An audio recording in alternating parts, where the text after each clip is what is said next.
আজকের রেসিপি ফুচকা। বাড়িতেই খুব সহজেই বানিয়ে নিতে পারবেন আপনারা ফুচকা।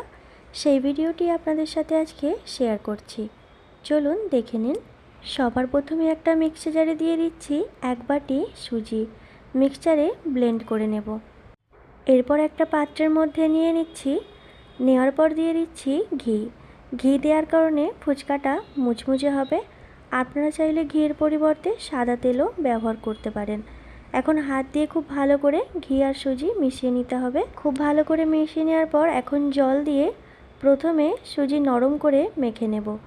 পরে যখন 5 মিনিট ঢাকা দিয়ে রাখবো তখন ডোটা শক্ত হয়ে যাবে। তো প্রথমের দিকে আপনারা একটু নরম করে সুজিটা মেখে নেবেন। এখন 5 মিনিট রেস্টে রেখে দেব। 5 মিনিট রেখে দেওয়ার কারণে এখন সুজির ডোটা একটু শক্ত হয়ে গেছে। আর ফুচকা বানানোর জন্য এরকম একটু শক্ত ডোয়েরই প্রয়োজন। হাত দিয়ে আরও একবার দলে নিচ্ছি।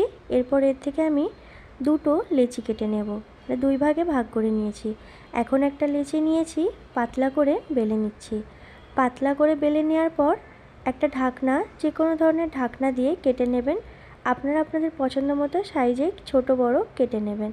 কড়াইয়ের মধ্যে তেল গরম করে ফুচকাগুলো এখন ভেজে নিচ্ছি। দেখুন ফুচকাগুলো কত সুন্দর ফুলে আসছে। একদম লাল লাল করে ভাজতে হবে, তা নাহলে ফুচকা মুচমুচে হবে না। মিডিয়াম ফ্লেমে ফুচকাগুলো ভেজে নেবেন।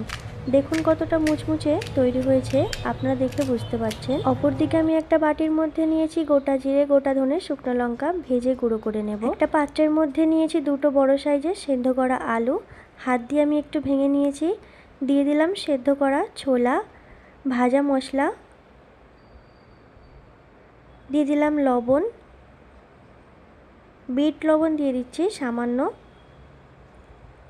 ধনেপাতা কুচানো। এখন সব কিছু একসঙ্গে মিশিয়ে নিচ্ছি। আপনারা যদি চান এর মধ্যে অন্য কিছু এক্সট্রা অ্যাড করবেন তো করতে পারেন। ফুচকার জল বানানোর জন্য একটা বাটির মধ্যে আমি কিছুটা তেঁতুল আগের থেকে ভিজিয়ে রেখেছিলাম, হাত দিয়ে একটু চটকে নিচ্ছি। এরপর ছাঁকনি দিয়ে ছেঁকে নেব। তারপর পরিমাণ মতো জল দিয়ে দেব এর মধ্যে। এরপর দিয়ে দিচ্ছি অর্ধেকটা পাতিলেবুর রস, স্বাদ মতো লবণ, বিট লবণ, 1 চা চামচ ভাজা মশলা, কিছুটা পরিমাণ কুচানো ধনেপাতা। তাহলেই তেঁতুল জল রেডি হয়ে যাবে। আবারও বলছি, আপনারা যদি অন্য কিছু অ্যাড করতে চান সেক্ষেত্রে করতে পারেন। ফুচকা বানানো তো কমপ্লিট। আমি প্রথমবার বাড়িতে ফুচকা বানালাম। নিজের হাতে ফুচকা বানিয়ে খাওয়ার মজাই আলাদা। আমার কাছে তো ফুচকা দারুণ স্বাদের লেগেছে। তবে আপনারা বাড়িতে বানিয়ে খেয়ে দেখবেন, তারপর অবশ্যই কমেন্ট করে জানাবেন আপনাদের কাছে কেমন লাগলো। ভালো লাগলে প্লিজ একটি লাইক দেবেন, আমার চ্যানেলটি সাবস্ক্রাইব করবেন। ধন্যবাদ।